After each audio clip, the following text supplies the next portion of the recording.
ജീവിത വിജയത്തിനായി ഞാൻ എൻ്റെ ലൈഫിൽ അപ്ലൈ ചെയ്ത ചില ജാപ്പനീസ് രഹസ്യങ്ങൾ. ഒന്നാമത്തേത് ഇക്കിഗൈ ആണ്. ജീവിതത്തിന് ഒരു ലക്ഷ്യമുണ്ട്. ആ ലക്ഷ്യം എന്താണ് എന്ന് കണ്ടറിഞ്ഞ് ജീവിക്കുക. രണ്ടാമത്തേത് വാബി സാബി എന്ന് പറയും. അതായത് അപൂർണതയെ സ്വീകരിക്കാൻ പഠിക്കുക. എല്ലാം പെർഫെക്റ്റ് ആയിരിക്കണമെന്ന് ഒരു നിർബന്ധവുമില്ല. ഇംപെർഫെക്ഷൻസിനെയും കൂടി നമ്മൾ സ്നേഹിക്കാനായിട്ട് പഠിക്കുക. മോട്ടായിനെ എന്ന് പറയുന്നത് പാഴാക്കരുതെന്നാണ്. ജീവിതത്തിന്റെ പല മേഖലയിലും പല കാര്യങ്ങളും നമ്മൾ അനാവശ്യമായിട്ട് പാഴാക്കുന്നുണ്ടായിരിക്കും. സ്നേഹമായിരിക്കാം, സമയമായിരിക്കാം, കാശായിരിക്കാം, ഇമോഷൻസ് ആയിരിക്കാം, അല്ലെങ്കിൽ നമുക്ക് ലഭ്യമായിട്ടുള്ള ചില റിസോഴ്സസ് ആയിരിക്കാം. അനാവശ്യമായിട്ട് പാഴാക്കാതിരിക്കുക.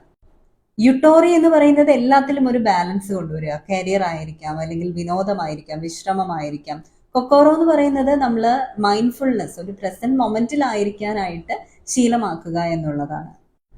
ഫ്യൂറോഫിക്കി ഷിബൂമി. ഫ്യൂറോഫിക്കി എന്ന് പറയുമ്പോൾ സ്വന്തം സംരക്ഷണത്തിന്, സ്വയം സംരക്ഷണത്തിന് പ്രാധാന്യം നൽകുക.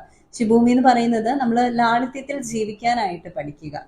നിഗൂഢതയെ ഉൾക്കൊള്ളാൻ പഠിക്കണം എന്ന് പറയുന്നത് യൂഗൻ എന്ന പ്രിൻസിപ്പിളാണ്. ഗൻബാരു പറയുന്നത് ധൈര്യത്തോടെ ജീവിതത്തിൽ വരുന്ന എല്ലാ പ്രശ്നങ്ങളെയും നേരിടാൻ പഠിക്കാനാണ്. ഇതൊക്കെയാണ് എനിക്ക് ഫേവറേറ്റ് ആയിട്ട് തോന്നിയിട്ടുള്ള ജാപ്പനീസ് ചില രഹസ്യങ്ങൾ. അതിന്റെ വാക്കുകളും വളരെ ഇൻട്രസ്റ്റിംഗ് ആയിട്ട് തന്നെ നമുക്ക് തോന്നും. ഇതൊക്കെ കൊണ്ടുവന്നാൽ ജീവിതത്തിൽ ഒരു പരിധി വരെ നമുക്ക് നമ്മളെ സ്നേഹിക്കാനും പറ്റും. വലിയ പ്രശ്നങ്ങളൊന്നും നമ്മെ അലട്ടാതെ പോവുകയും ചെയ്യും കേട്ടോ.